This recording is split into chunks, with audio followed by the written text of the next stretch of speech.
This is Democracy Now!, democracynow.org, The War and Peace Report. I'm Amy Goodman. After nearly a decade in power, Canadian Prime Minister Justin Trudeau announced Monday he's stepping down as leader of Canada's Liberal Party. His resignation comes amidst rising discontent over his leadership and growing dissent within his government.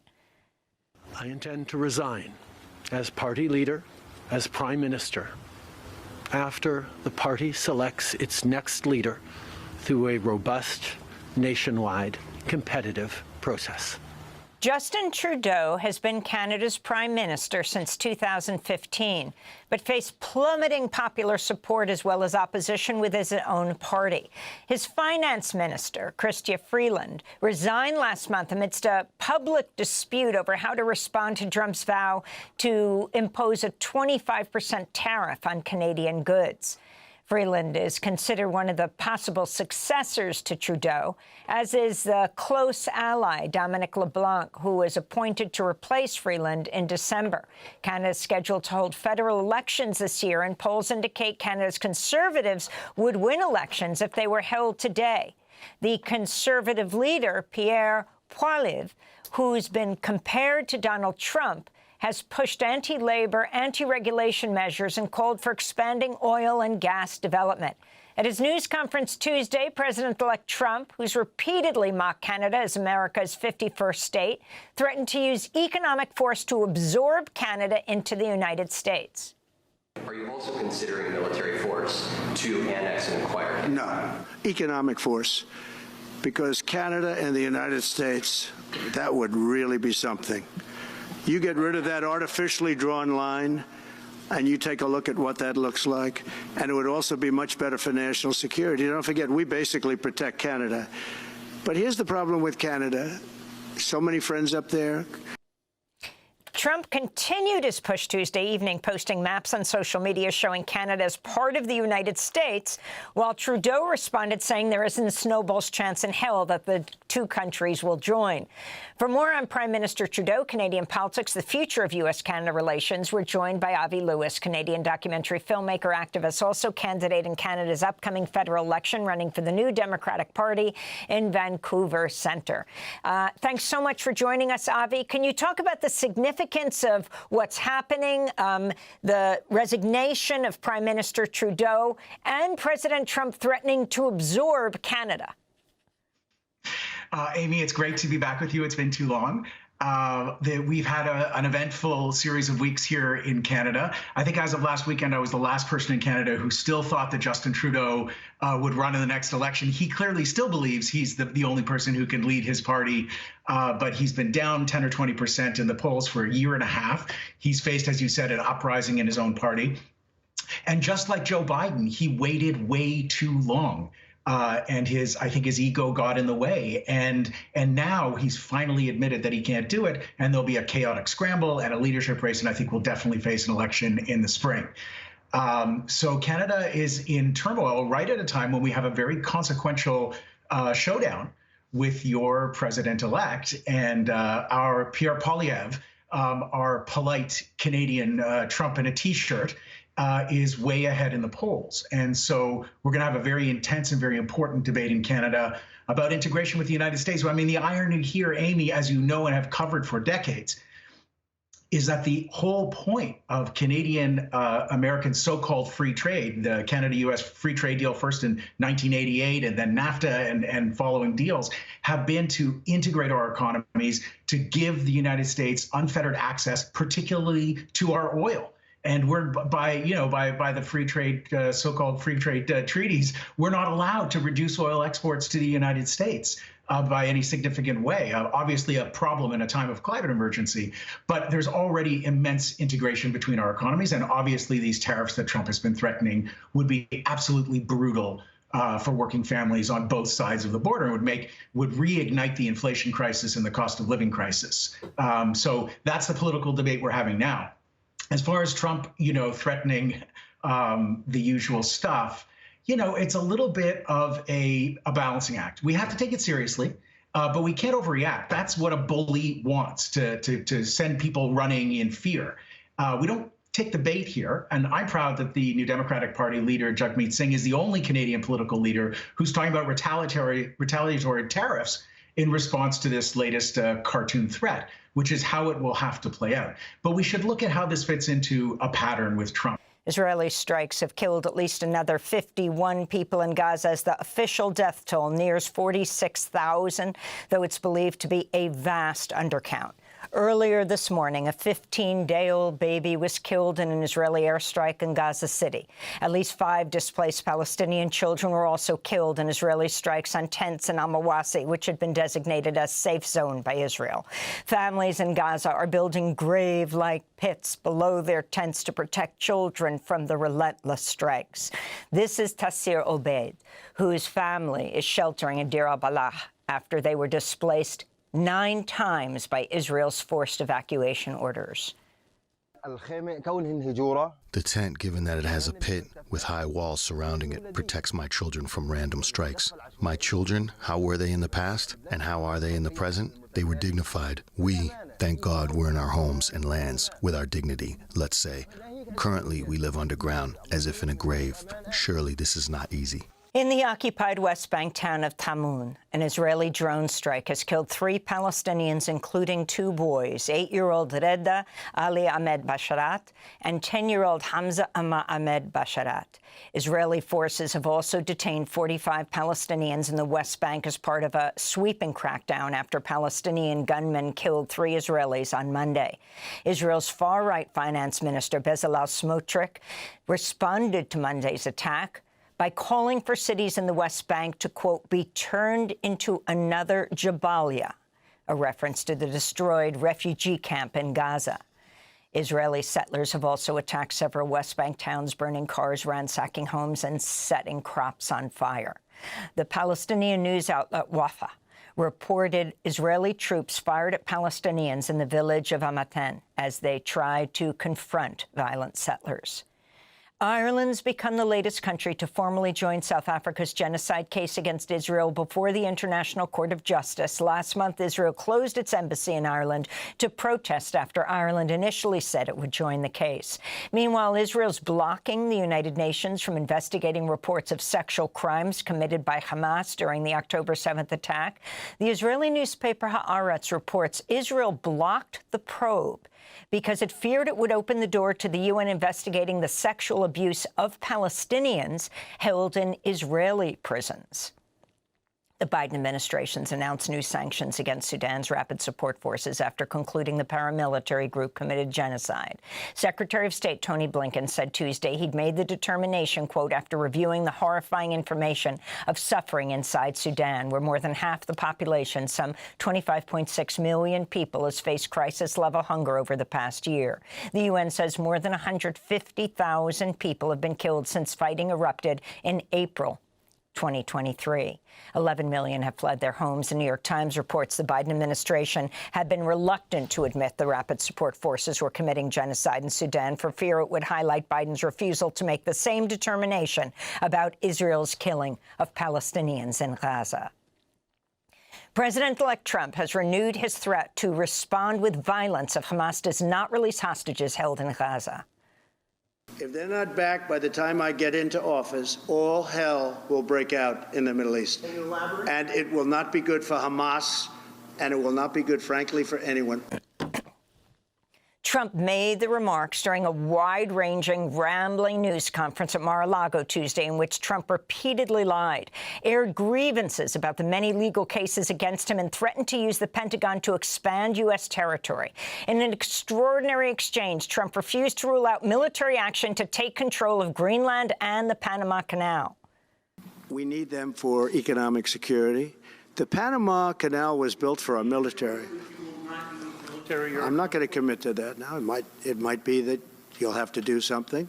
Trump threatened to use economic force to absorb Canada into the United States. He continued his push later in the day on social media, posting maps showing Canada as part of the U.S. In reply, Canada's outgoing Prime Minister Justin Trudeau responded there's not a, quote, snowball's chance in hell the two countries would merge. Trump also hinted at pardons over the January 6th insurrection, repeating the lie that none of the rioters carried guns into the Capitol. And Trump proposed changing the name of the Gulf of Mexico to the Gulf of America as he continued his attacks on immigrants. We'll have more on Trump after headlines with Congressmember Jim McGovern. Pope Francis has appointed an outspoken Trump critic, liberal Cardinal Robert McElroy, as the next Archbishop of Washington, D.C., just 2 weeks ahead of Trump's inauguration. Cardinal McElroy has condemned Trump's anti-immigrant positions, including his vow to carry out mass deportations. McElroy has also called for the Catholic Church to be more welcoming to LGBTQ members. Meanwhile, Trump has tapped Brian Birch, the leader of the right-wing Catholic advocacy group Catholic Vote, to be U.S. ambassador to the Vatican. The House of Representatives has approved the first bill of the 119th Congress, legislation that would require federal immigration authorities to detain undocumented immigrants arrested for certain nonviolent crimes. 48 Democrats sided with Republicans Tuesday, voting in favor of the Laken Riley Act, named after a 22-year-old nursing student who was killed by a Venezuelan immigrant last year. Rights groups have condemned the legislation. The Haitian Bridge Alliance called it a devastating blow to human rights and the core values of compassion and asylum, adding, quote, "This cruel legislation targets vulnerable migrants and asylum seekers, denying them safety and dignity." Los Angeles is under a state of emergency after 3 fast-moving wildfires exploded in size Tuesday, prompting evacuations affecting some 30,000 people. Over 1,400 firefighters are battling the massive fires in LA's Pacific Palisades neighborhood, north of San Fernando and in Altadena. Forecasters are warning of near-perfect fire conditions today, with wind gusts nearing 100 miles per hour. Much of the region has not seen significant rainfall in over 8 months. Last summer was among Southern California's hottest on record. Meanwhile, a major winter storm brought snowy and icy conditions to the Midwest and Mid-Atlantic, with at least 7 deaths blamed on the storms. Meta CEO Mark Zuckerberg has announced an end to fact-checking initiatives on Facebook, Instagram, and Threads. Zuckerberg announced the change in a video posted online Tuesday. After Trump first got elected in 2016, the legacy media wrote nonstop about how misinformation was a threat to democracy. We tried in good faith to address those concerns without becoming the arbiters of truth. But the fact-checkers have just been too politically biased and have destroyed more trust than they've created, especially in the U.S. Nicole Gill, the head of Accountable Tech, called Meta's move a, quote, gift to Donald Trump and extremists around the world. Wired reports Meta has also loosened its policies on what can be posted on its platforms. Wired reports Meta users will now be allowed to say gay and trans people have mental illness. CNN reports Facebook will also permit users to call women, quote, household objects. Meanwhile, Meta has appointed a close Trump ally, Dana White, to the company's board. White is the CEO of Ultimate Fighting Championship. The Washington Post announced Tuesday it'll lay off 4% of its workforce, or nearly 100 people. The layoffs come just weeks after the Post's billionaire owner, Jeff Bezos, blocked an endorsement of Vice President Kamala Harris ahead of the November election. By the Washington Post's own count, Bezos' decision prompted 250,000 readers to cancel their subscriptions in protest. The Biden administration's approved new rules that would wipe out an estimated $49 billion in unpaid medical bills from the credit reports of roughly 15 million people. The rules were finalized Tuesday by the Consumer Financial Protection Bureau, an agency that billionaire Trump megadonor Elon Musk has said he hopes to delete after Trump installs him as co-leader of the new Department of Government Efficiency, or DOGE. For a few weeks, Canada has been immersed in an unprecedented political crisis, and after the return from Christmas break, an unanswered question keeps the country in suspense. When will Canadians hear from Prime Minister Justin Trudeau and remembering President Pedro Sanchez in Spain and his 5 days of reflection. Trudeau, at the same time, has disappeared from the public sphere since last December 16, while he is considering the decision about this political future and his political future on to continue in office and keep intact his plans to seek a fourth term to resign. That is ended on December. He was planning to go, but not anymore. On government, he's already said, no, I'm not running anymore for the Liberal Party. He's not going to quit. He's just not being any more a representative of the Liberal Party in Canada. 25% tariffs on Canada, a decision that the magnate, the United States, the new president, has said to the whomever becomes new prime minister in Canada, and the quantities of drugs that are coming to the United States, he blamed it on Canadian administration. It seems that without much success, well, yes, Trump stood firm in his position and transferred to Trudeau that if he cannot solve the border problems and the trade deficit on the United States with Canada, he will impose a 25% tariff on all Canadian products as soon as he set foot in the White House. Trudeau responded to Trump that the decision to impose these tariffs will mean the collapse of the market between the nations. It was then that Trump raised the tone on his threats and stated that if Canada cannot survive without defrauding the Americans, then it must become the 51st state of the United States. Just days after the meeting with the President-elect of the United States insisted on the idea of annexing Canada through a post of social media, which it says the following: no one can explain why subsidies to Canada worth $100 million a year do not have a sense with the Canadians, and Canada have become the state number 51 will help. Military protection think is a great idea. State number 51, the threats states the president in his tweet, which is stupidly. No one can answer why we subsidize Canada to the tune of over $100 million a year. Makes no sense. Many Canadians want Canada to become the 51st state. They will save massively on taxes and military protection. I think it's a great idea. 51st state. And you can see people in this program that in Canada, the Shark Tank, which is exactly that. It's people with money that want to abuse people that have ideas in order for them to take 51% or have 30%, or in other words, you have the idea, but I have the money. So I'm a private corporation, I'm a private citizen, I will do with you whatever I want. And if you want my money, you will have to give me 51% or more. I want 70% or I want 30%, depends.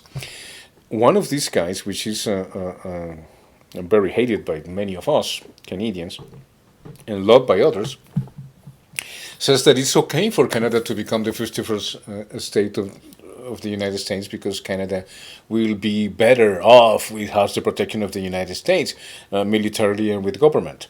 I don't think so, Paul, and I don't know who is thinking about this seriously, because in fact, Canada is privatizing slowly the health system.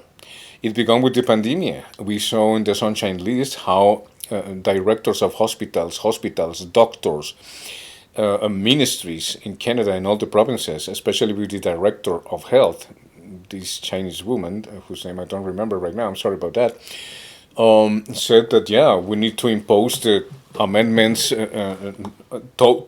which she didn't say the Constitution, Mendicino said to the Constitution. That's why it's also so hated. But Mr. Trudeau replaced the cabinet. And on the 16th of December 2024, Mrs. Chrystia Freeland decided to say, hey, I'm not with you anymore. Now Chrystia Freeland is supposed to be with other 6 guys, so to 7 new guys, to become the representatives of the Liberal Party, which is not going to happen. I don't think so. The Liberal Party is done. Now, the Conservative Party doesn't represent Canadians either. It nothing but support the interest of the strong, in this case, the corporations and mining industry, etc., which is good for Canada. That is okay. It's good for Canada. But the problem is that the mining processes in Central and Africa and Asian countries by mining processes are destroying hundreds of thousands of hectares. Canada has been included in the countries with mining processes abroad, which are complicit in killings and assassinations in order to displace peoples in order to have their land, to exploit their land for the mineral resources. This is not the first case. You might say, sure, that's not true. Well, I referred you to 2011 when CBC was honest, at least a little bit.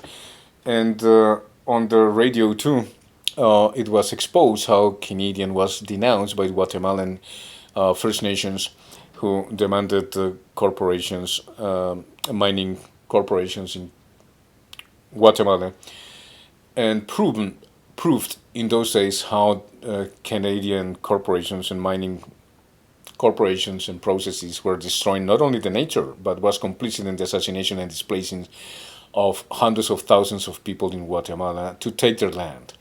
So that's not fun. That has been happening since 1492, and the United States and Canada speak about terrorism. Canada, you need to understand that you're made of immigrants that come from countries that you have terrorized with the United States and Israel and many other countries, the European countries, since 1492. So you cannot teach us, immigrants for exploited countries, especially in Central Latin America, what terrorism is. We have fought terrorism since 1492. So why do I say this?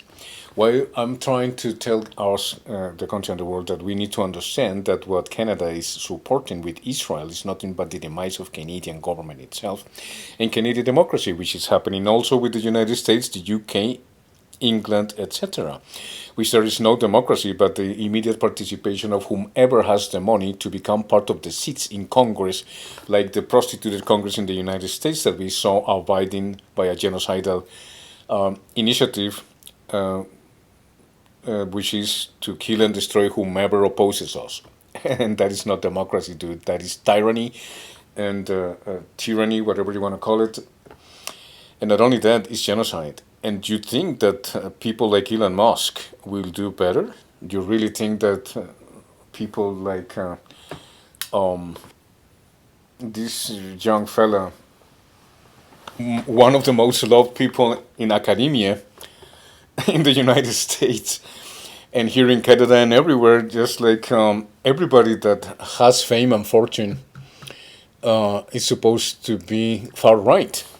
Depends on what is far right. Far right is taking over European countries right now, with the reason. But the far right looks even better than what the word democracy is supposed to mean. Ben Shapiro will be very happy if any of you will vote for Elon Musk after President Donald Trump. And we're going to have to see if Donald Trump is going to abide by Elon Musk's ideas when it comes to SpaceX and the contracts that he's going to give. Now that Elon Musk is trying to interfere with the politics in the UK, something we're going to talk about today. So when you see all this picture of the world and how the powers that be are literally possessed by a dominion ideal, which is from the state of Israel for more than 100 years, which is to take over the world, all over the world, it's not going to happen. So if they cannot take the world for them, they will destroy it. Samson Plan, I have said it many times. Why do I mention this? Because I was thinking, if we the citizens have zero power in government, which in governments, I'm talking about the European Union, I'm talking about the UK, I'm talking about New Zealand, Australia, and Canada and the United States. So whom is in charge? Who is in charge? What kind of people is in charge? And guess what? Plutocrats and super rich people. The fact that, as Kim Iverson described on Sunday, that the millionaires and the billionaires are not necessarily buying seats in Congress, but Elon Musk did by giving $277 million, correct here, $1 million to the new president of the United States, and he's going to be and have a position of development when it comes to science and technology, knowing that this is a person that says that we're going to coup whomever we want, deal with it. I think we, the peoples, are in time to deal with this issue for us, for the country, and for the world. And I needed to ask somebody about this issue because, as we see, Here in Canada, with Bill 63, well, they already approved Bill C11, which is a bill that says, hey, the companies in Canada need to know and discern what is right and what is wrong, what is true and what is false. But according to authorities that have no authority and that take Article 7 of the Canadian Bill of Rights and Freedoms and wipe their butts with it. That means that we have no right of assembly, we have no rights to talk about anything, we have no First Amendment rights, let's say in the American Constitution, but here in Canada, Article 7, to express ourselves, etc., we don't. So when I see that Canada is part of this demented attitude that only plutocrats and billionaires are going to dictate policy to us, the country and the world, means that the vote serves for nothing. I have explained to you how many people have wrote about this since the 1950s, etc. But even humorists and comedians that were serious with what's going on, as I exposed in my programs just 2 editions ago, I speak about how the voting process is nothing but corruption. So we need to know who's in charge. What is the software that is being used in order to count the votes here in Canada, there in the United States? What is the process? What is the Council on Elections procedures in every country, especially Canada and the United States, are influenced by? And who is the owner of the program? Because I have to tell you, it's an Israeli program that has been bought by the United States because it has been proven on the ground. That means to identify Palestinians and people that oppose whatever imperialist ideals on the 21st century want to become. And that is the destruction and the opposition and the killing and assassination not only of Palestine, but entire countries in Central and South America, as I asked John Mersheimer and I asked a year ago, Jeffrey Sachs. Some of the uncommonsensual people or common sense people when it comes to politics that you can ask. They have different views. One is realistic or realism, which is Mersheimer saying that it doesn't matter what people do, the power of the strong, as Plato said it, is going to conquer the rest of the world. While Jeffrey Sachs is saying it's not going to conquer the rest of the world, it's going to destroy the world. It doesn't matter if the super rich make bunkers and the politicians, the corrupted politicians like the more than 500 Republicans or Democrats in the United States, in the UK, here in Canada, obey like not even slaves, but willing slaves. There's nothing more degrading than a willing slave, which is the American politicians, the UK politicians, with exceptions like Ireland, for example, and the peoples in Africa who are waking up to the realities of democracy, which is nothing but the definition of plutocracy, which is, of course, more dangerous than tyranny whatsoever. There's no difference. On the contrary, the tyranny that these so-called democratic countries are defending, like Canada, the United States, the UK, Europe, New Zealand, and Australia, are nothing but tyrannies. They were living before the intervention of the United States since 2001, which is the beginning of taking off the world, and now with 9/11, according to Benjamin Netanyahu, it's not me saying, it's him saying, October the 7th is the 9/11 of Israel. So in order for them to centralize power, in order to expand it not only to Europe, through Europe, which is the case, we have seen nothing but people that have not been elected publicly, like von der Leyen, making decisions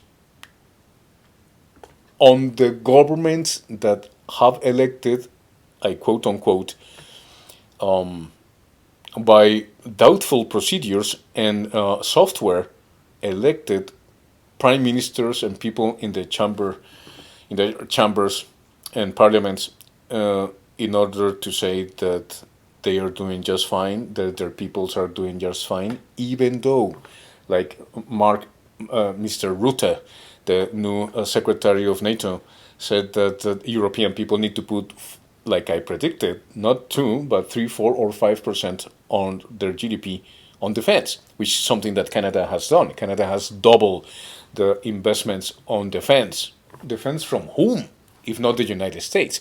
We have to understand that after the threats of Mr. Trump, the Canadian Army is preparing and doing exercises in the border on the border in order to prevent Donald Trump's possible lyric, which is Canada is the 51st state of the United States.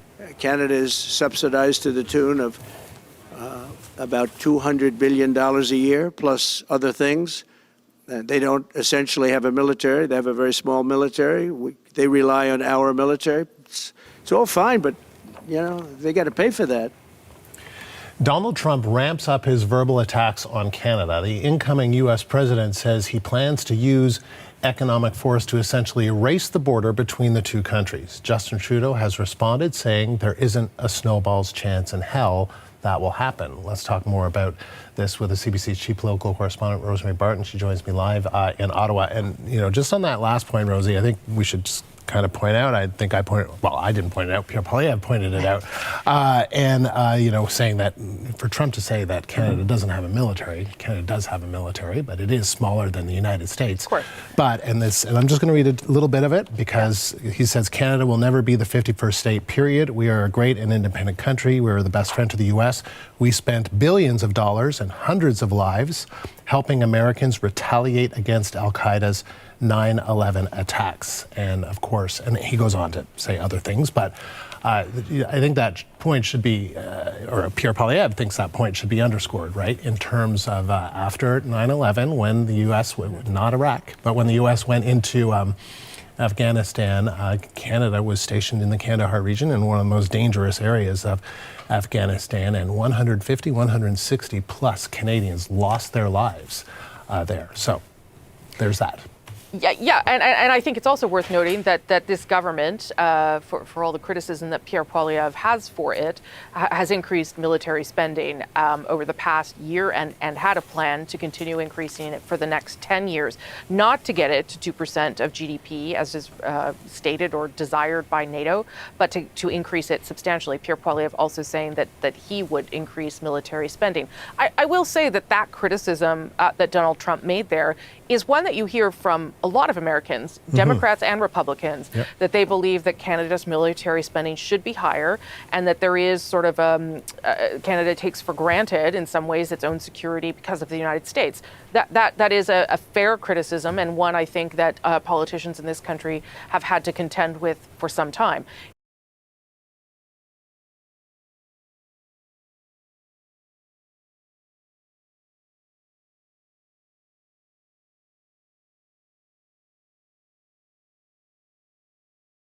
It's the other stuff that I think is less fair and makes a lot less sense to me. So tell me about that. Tell me about the other stuff. Yeah, I think that Donald Trump is wildly underplaying the reciprocity of the relationship between Canada and the United States.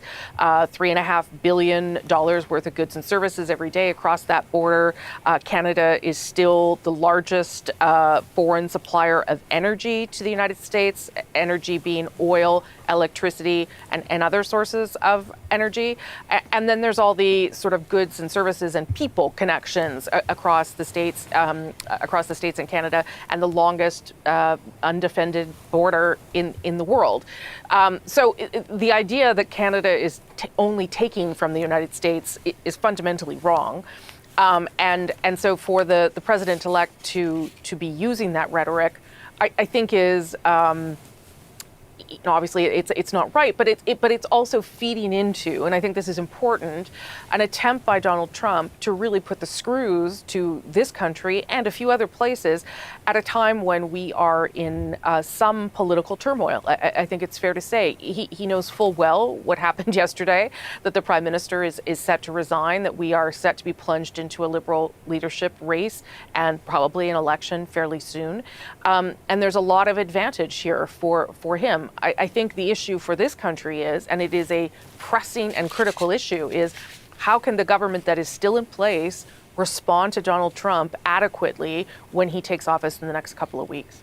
I mean, that's the key question, right? Because, I mean, you look at, and Andrew Coyne on that issue, you know, he has posted today basically saying this is an attack on Canada. Like, this is, I mean, I don't know how you want to characterize it, or It feels like, in terms of, if we look at the few minutes that he spoke in that news conference today, this is sort of beyond the threat of the 25% tariff, which would be quite devastating, many people have said, to this country's economy. This kind of goes to another level, it would seem.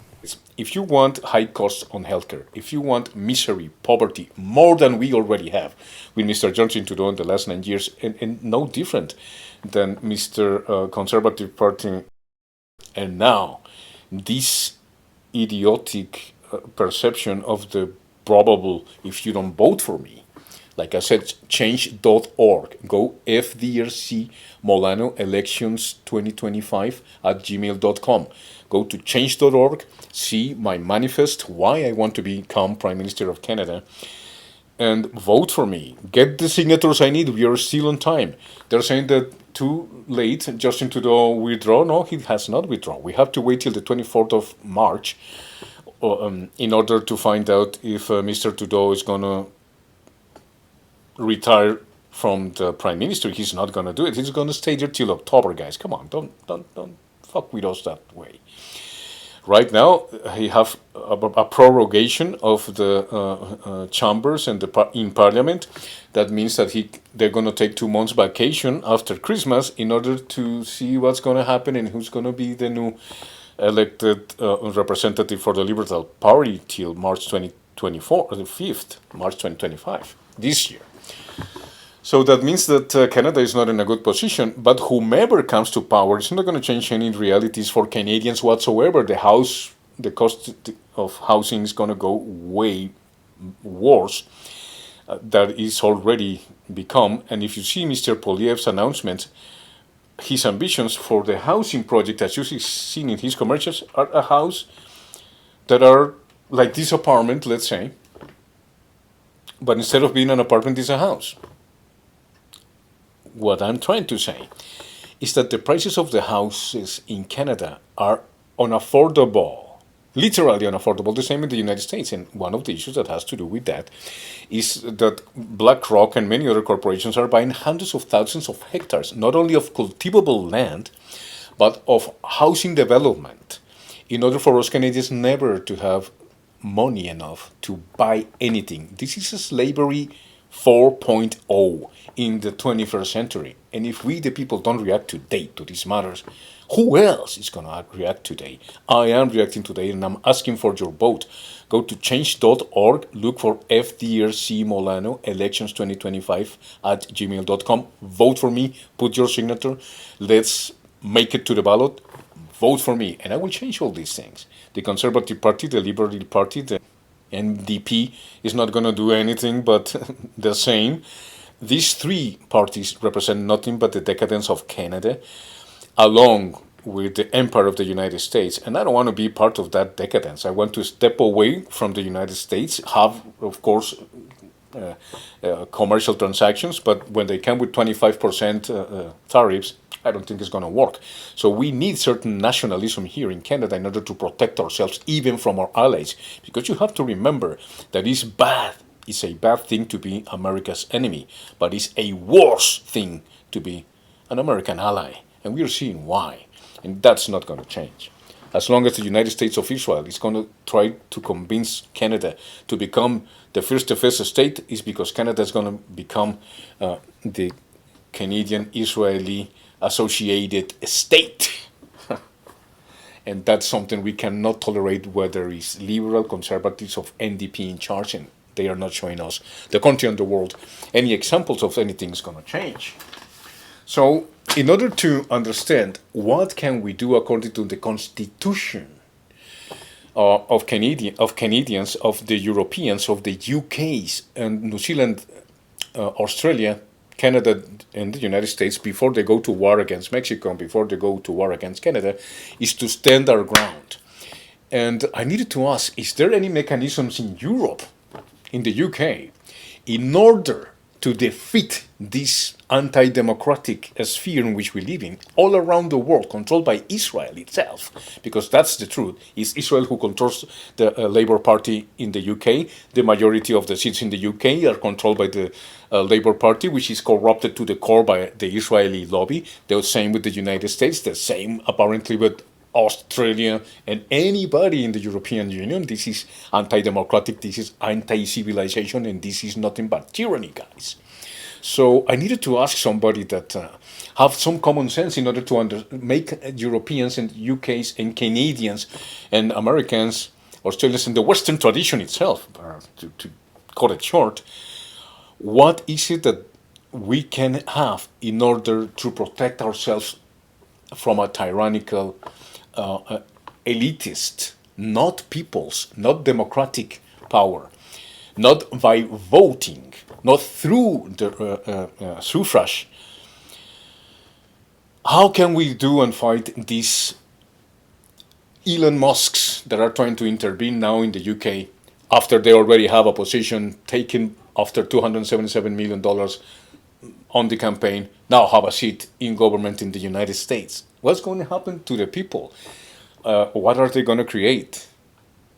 Nothing different, but even worse than we already have, with the destruction of property, the salaries that we cannot afford, the people that have to be and become subjected to the tyranny of capitalists, which are heartless, which have no soul, and call everybody else a loser, when it is our right, according to the Constitution, to the rights and freedom, to the labor, real labor fights throughout the centuries in order to have the Saturday and the Sunday. Well, they say God gave us the Sunday. Sure, that's all right. But we conquered the Saturday also because of the labor fights that we demanded, with hundreds of thousands of people dying to deserve in the UK, to deserve in America, to deserve in Canada, in any democratic country, the benefits and services that the constitutions of their countries demanded and explained in the Bill of Rights and Freedoms. That cost a lot of blood, but now they want to take that over, take the pension plans, take the social security of the people in the United States, and now in Canada, which is privatizing the healthcare system, for example. And I have plenty of examples that I have to get back to that in another chapter. What resources do we have in our constitutions, in the case of the UK, in order to defeat this oligarchy that has taken over the so-called constitutions, parliamentarian democracies, or democratic or parliamentarian monarchies, like is Canada, in order to defeat the oligarchs that are taking over again, saying that we are going to coup whatever country we want, deal with it? This is the time to deal with it. And this is the information I gotten from somebody I respect. I have to say, is not very promising. Or that, if it happens. If it happens, indeed. It is day 457 of the Gaza genocide. And it is today that once again they have made the Indonesian hospital in Gaza, which is located very near to the Jabalia refugee camp, impossible to operate. They have blocked supply of water and foods, and basically forcing and ordering the doctors, the staff, to leave. But they once again refused to obey these orders, wanting to stay put with their patients, and basically creating another scene. As we have discussed before, Dr. Hussam Abu Safia is still... They've acknowledged that they have him. For a couple of days, they denied that they had him, opening the probability that they had already murdered him. Yeah. And other eminent doctors from that hospital and others have been murdered by the occupation force. And one eminent doctor from that hospital was raped to death. Yeah, nobody's that interested in that particular rape. Elon Musk has no view on a leading doctor being raped to death in an Israeli dungeon. The BBC doesn't care about it either. Tommy Robinson, Nigel Farage, none of them care about it at all. So Abu Safia's fate is the responsibility of every right-thinking person in the world. Raise your voice for Dr. Abu Safia and demand his safe release from the Israeli prison system. Sorry, Gayatri, what else have you got? Amen to that. Well, just before I go and we go to a call in Canada, I just want to call upon the audience that we have this day left to sign the petition to call for a general election, which is very timely with Elon Musk's interventions. We have passed the 3 million signature landmark, and so Amazing. We can just add a bit more to that, can't we? Sign the petition to call a general election in Britain. Of course, the petition does not have the power to create a general election. Nobody does. The only way we can change things is to force the Labour MPs looking down the barrel of certain defeat in their hundreds at the general election to overthrow the Prime Minister, have a vote of no confidence in him. That is what they should do. Thanks, Gayatri. We'll go for chips after this. Federico is in Canada, but wants to talk about Russia and Ukraine. Federico, welcome. What do you want to say? Hey, hello, George. Russia and Ukraine is a lost war. We all know that Russia has taken over, and that's not out of discussion. Of course, the mainstream media will want us to believe that it's Ukraine who's winning. It's stupid.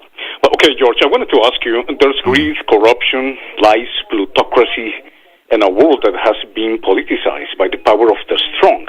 I remember that Plato with Thrasymachus and Socrates talked about it 2,300 years ago when they said, what is justice? And Thrasymachus, I believe, answered, is what is in the interest of the strong. It seems to me that 2,300 years later, things are still the same. Now, I wanted to ask you, is there a mechanism, a political mechanism that you in the UK, as a representative that you are for your constituency and for us viewers, that as I'm applying here in Canada, is to find a political mechanism, democratic mechanism, which can be called the referendum, in order for you, George, to have this initiative, to have 10 or 12 points, in order to ask your people in the UK, like European people would do with Germany and the European Union, in order to ask their people in a referendum, what is it that they are against the anti-democratic policies that are ruining Germany and Europe right now, and according to what? Is there a mechanism that you could use, George, in order, like the referendum, in order to ask the peoples and not the politicians and the elites what will be the destiny of Europe in every country in the world? That's my question. Best regards, George. Well, there isn't, is the short answer. There is no such mechanism. Citizens in Britain, it's not as bad in some other places, but it is largely the case throughout the Western world, have the role in democracy of putting an X on a piece of paper once every 4 years or every 5 years. And that is the be-all and end-all of it. They have no other power. We cannot recall errant members of parliament, except in really exceptional circumstances, if they're sentenced to serve in a term of imprisonment, or if they are suspended by their fellow MPs for long enough. So by and large, MPs can be the most venal and corrupt, and many of them are, and we cannot recall them. They can defy the wishes of their electorate, and we cannot recall them. A leader in Parliament with all his powers of patronage, of promotion and demotion, of fancy trips abroad and lucrative assignments of all kinds, is very difficult to challenge, and to challenge successfully. We have a Parliament of poodles who yap according to the instructions that they are given from the leader, and only in very exceptional circumstances will they revolt and overthrow their leader. In the Conservative Party, a state of total anarchy rules. The Conservative Party removed Theresa May, they removed Boris Johnson, they removed Liz Truss, they more or less removed Rishi Sunak so that he had to go into a disastrously early general election because they were about to get rid of him too. And they will get rid of this nobody, Mrs. Nobody, Kimi Badenough, because she has not cut through and will not cut through. But they are running out of options. But Labour has a majority in Parliament of 174, and so nothing can be achieved except by voting. And that means that we have to vote. And we had elections scheduled for May, and Labour is seeking to cancel those elections in May. That's the state of British democracy. But we must vote, we must join political parties that are advocating the kind of direct democracy that you identify. We cannot call a referendum. We get a referendum when Parliament votes for the referendum. And even then, the result of the referendum is not actually binding on the Parliament which gave the referendum in the first place. We had a referendum in 2014 on Scottish independence. No doubt we'll have to have another one at some point in the next year, 2, 3, 4, because you can't just say you get one chance and the rest of time you'll never get another chance. We said once in a generation, and we're getting up to that stage now. It's been 11 years since the last referendum. A generation in political terms would be 20 years or slightly less. So there will be another referendum on Scottish separatism. But we got the referendum on membership of the EU, the Brexit referendum, only because they thought with the entire massed ranks of the British establishment demanding a no vote that they would win it. And we confounded them. So no, we have no direct democracy. We have the right to elect MPs, and too few people made the right decisions on July the 4th when we last had that opportunity.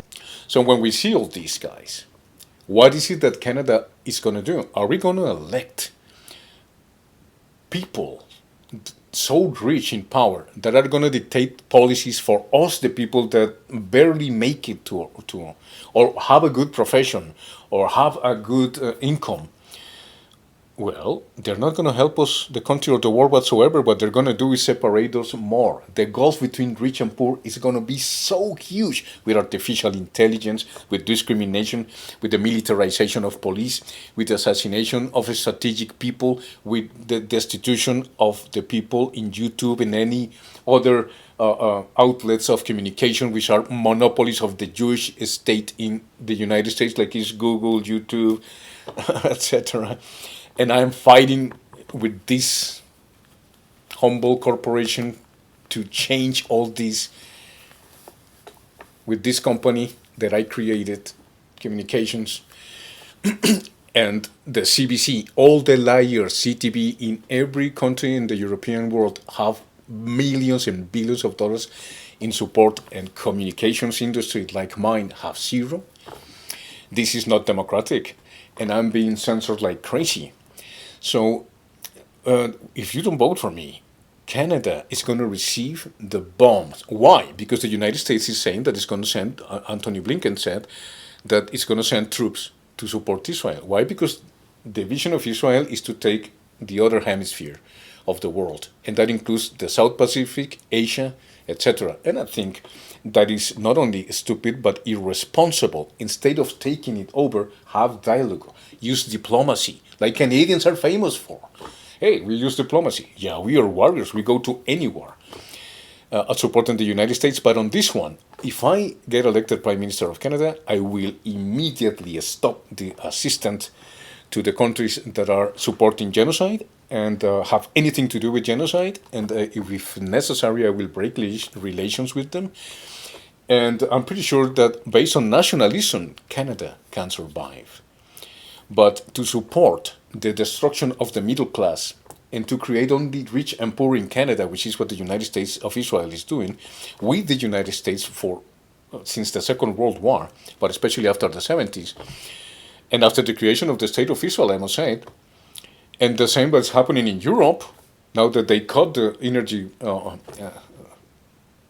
cost of free and cheap energy from Russia, and want to create in us the idea for the last 100 years that Russia is the enemy, when the enemy is the government in our midst, the Amazons, the Bill Gates, the Elon Musks.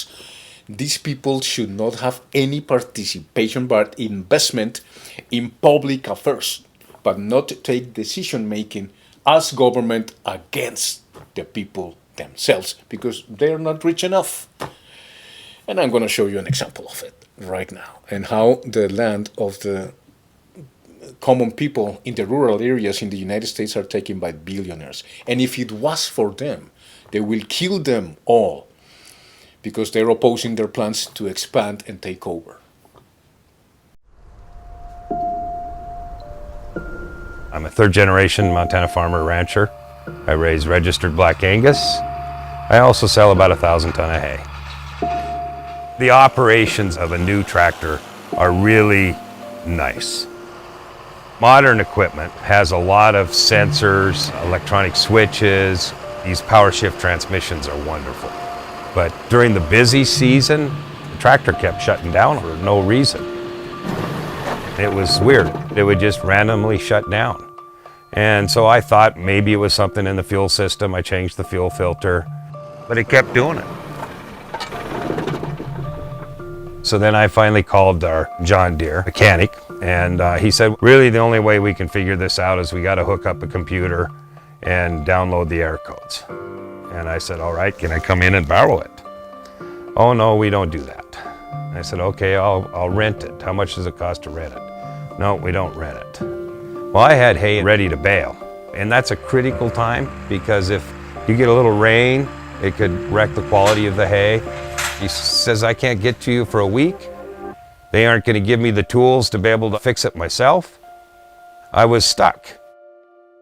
John Deere is costing farmers and ranchers like Walter billions of dollars in lost income. And what John Deere is doing affects you even if you're not a farmer. It has officially happened. Authorization denied. A repair shop like mine, we're charging half what Apple would charge. Almost a whole entire paycheck just to swap out some handlebars. If I replace a component, it breaks something in the phone. I just need a new battery, come on! Why is it so hard to repair the things we own? So this is the tractor. Yep, this is the culprit. It was just randomly shutting down. First thing we did was change the fuel filters in it, and it didn't really resolve the problem. So I was stymied at that point. That's the only thing that you basically have the ability to do without the John Deere software. That's exactly right, yep.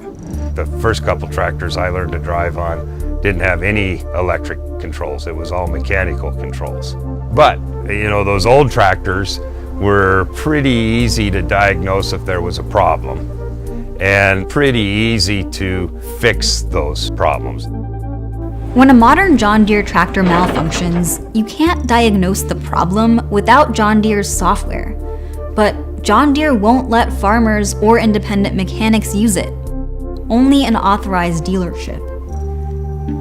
And I said, all right, well, send your tech out, let's get it done. Yeah. And he says, well, but we're pretty busy. We might be able to do it a little faster if you brought it into our shop. And that faster ended up being a month. In farming, time is of the essence. We have windows of opportunity where we can get our crop planted at the right time. Too early, you might damage the crop. Too late, you might damage the crop. And then on top of that, you've got Mother Nature. If Walter didn't bale his hay quickly, he stood to lose hundreds of thousands of dollars. On top of that, the repair wasn't cheap. The part itself was about $150, $160. And the labor to actually change that part was about $300. But my bill was almost $5,000.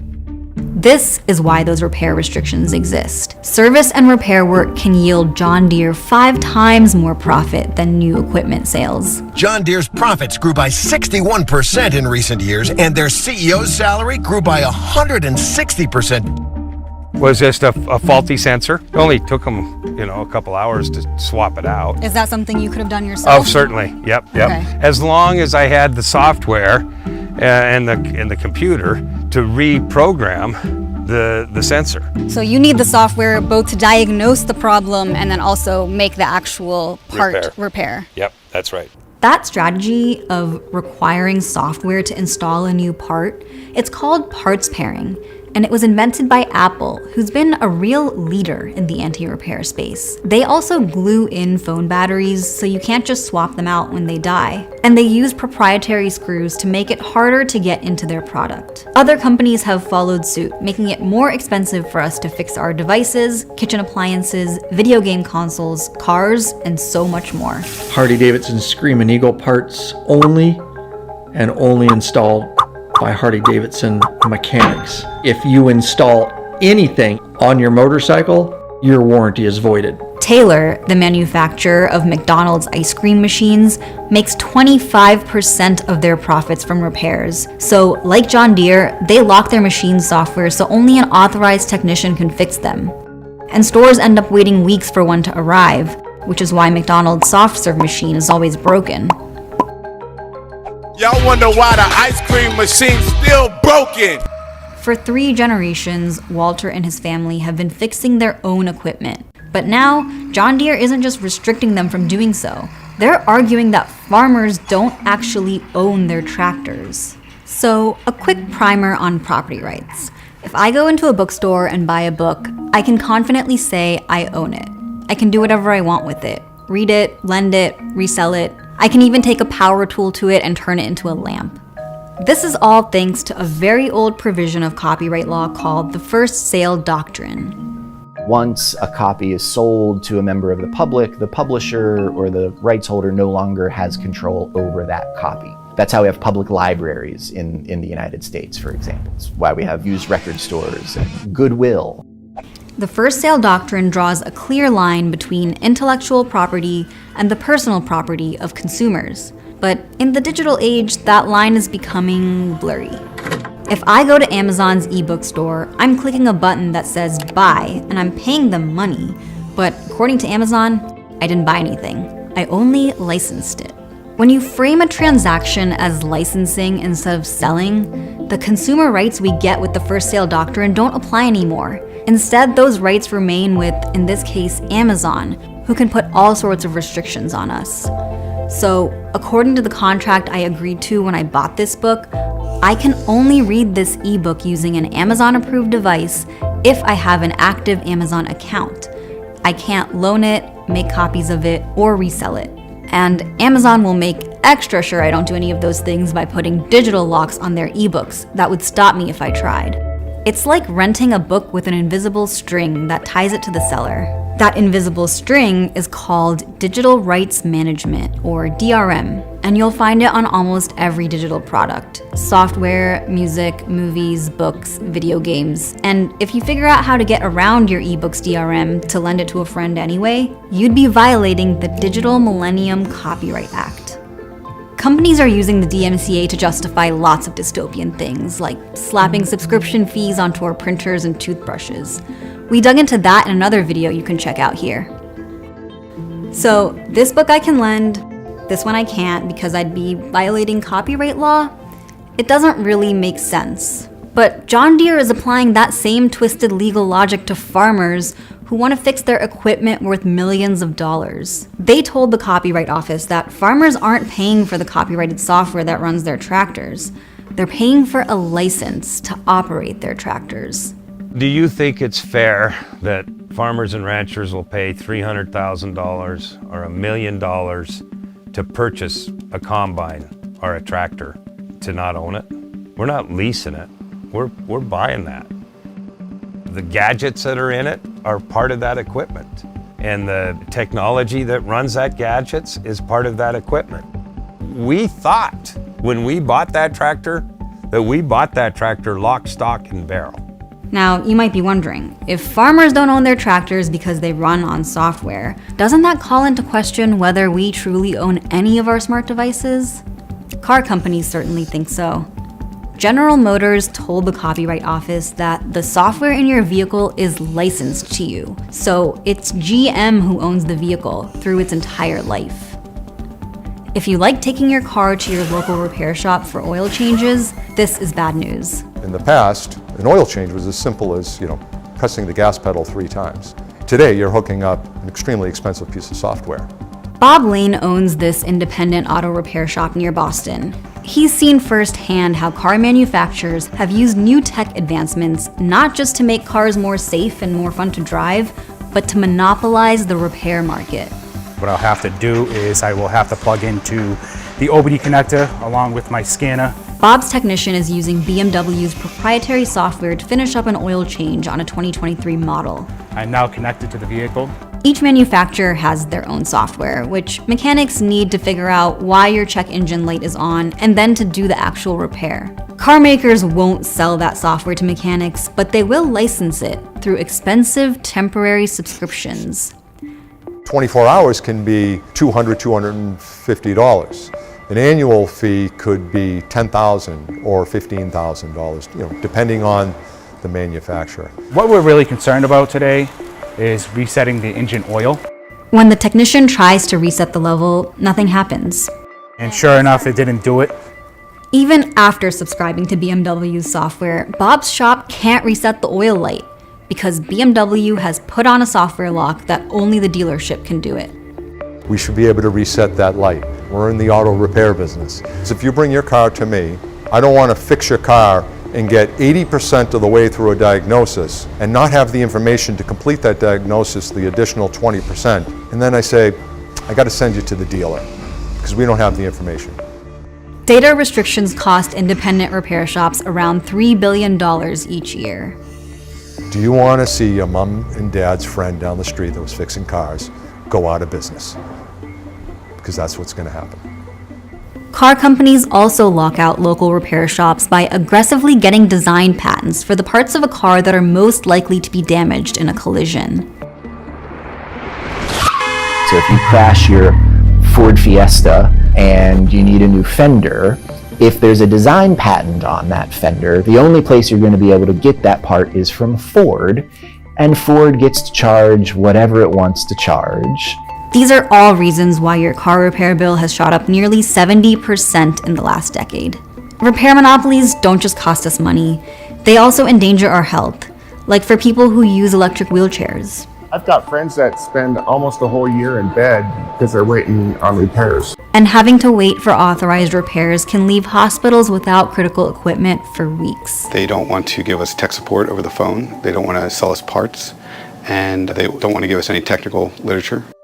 For farmers and ranchers like Walter, repair monopolies exacerbate the pressures of a high-stakes job. Farmers and ranchers, we have the highest suicide rate in the nation. And it's because our occupation is so stressful. Equipment breaking down, and you are not able to fix it, you can't do anything, that's a whole new level of stress.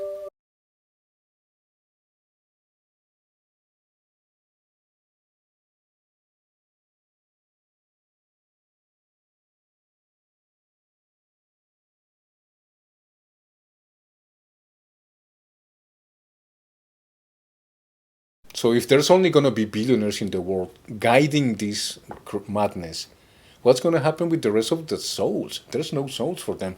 The poor will always be with you. And the other part is that politicians in Canada, young people, are in two myths. They know that there is the power of being power of politics, a billionaire. You can work for a billionaire, you can support the billionaire, and you can work for a government that supports the billionaire that's going to let everybody else out. Millions of people on their own countries causing poverty, disease, drug addiction, etc.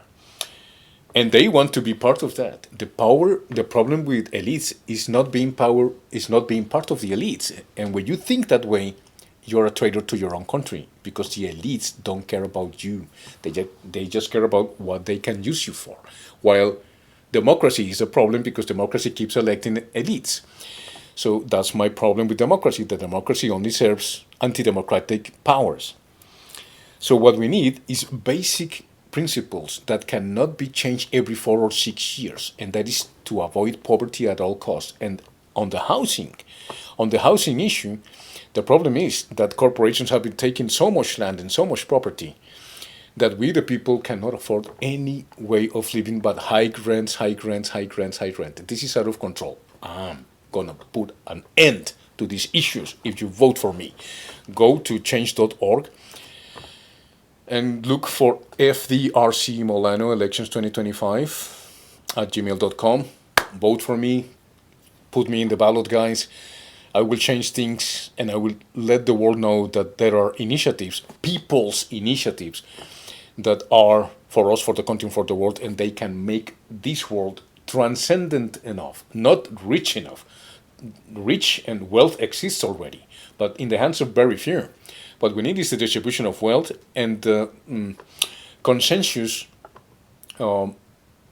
intentional will to transcend this physical world, because this physical world is in the domain of money, and as long as money is the parameter to which you guide evolution, or I will call it devolution, no civilization will thrive whatsoever anywhere in the universe. And this, what we're living in this world, is a tactic created by the state of Israel forever, but it's also useful for other ambitious and greedy people and malign influence like we are living in Canada with Bill 63.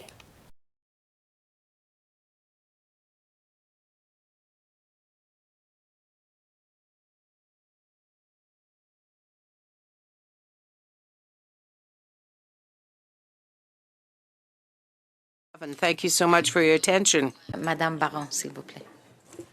Thank you.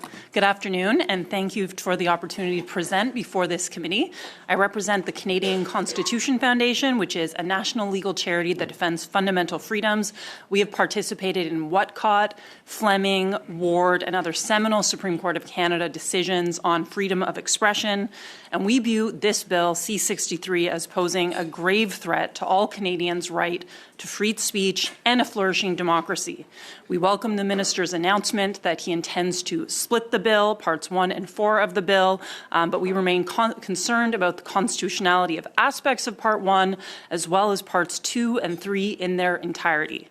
First, I will address portions of the bill that expand sanctions for offenses related to hate speech, including harmful content and content that foments hatred. I am referring both to the mandate on the new Digital Safety Commissioner, which is created in Part 1 of the bill, as well as the expanded penalties for hate crimes in Part 2. Part 1 of the bill imposes obligations on an operator to implement measures that are adequate to mitigate the risk that users will be exposed to harmful content. This includes content that foments hatred. This office will cost around $200 million over 5 years and impose fines up to the millions of dollars on platforms.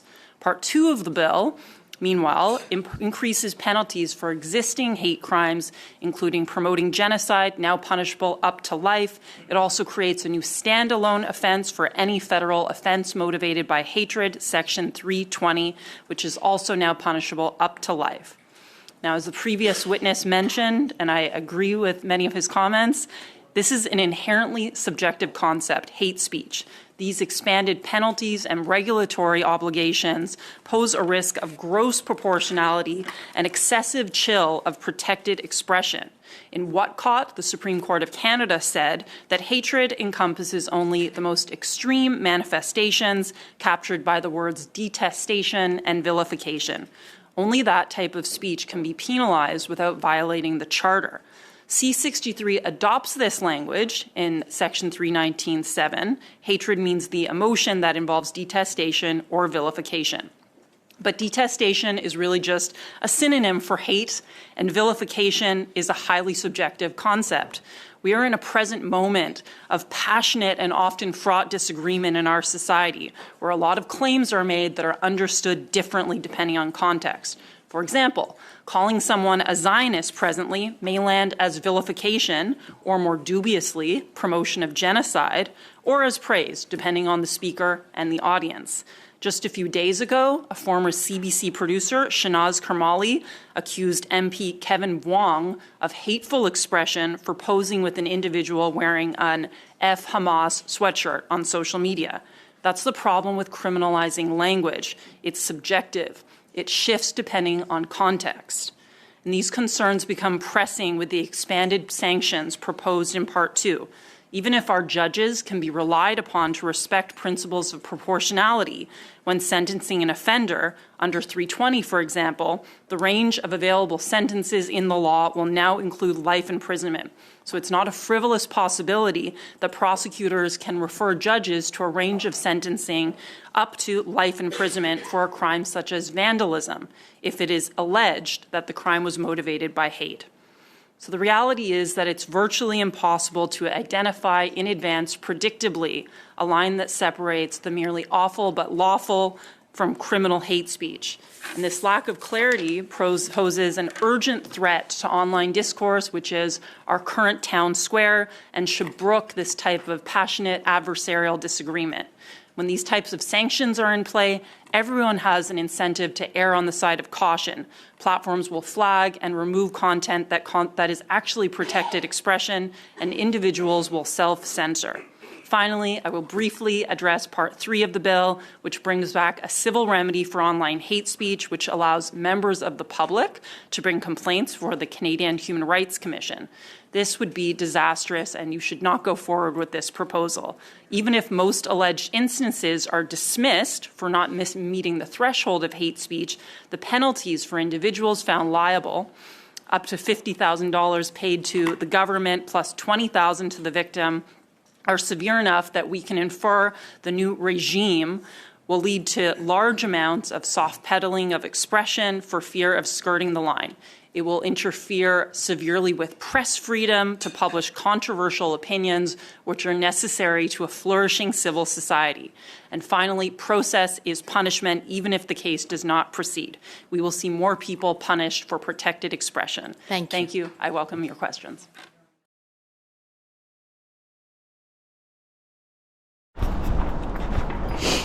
Hello guys, apparently the United States is willing to send troops to support Israel in its endeavor.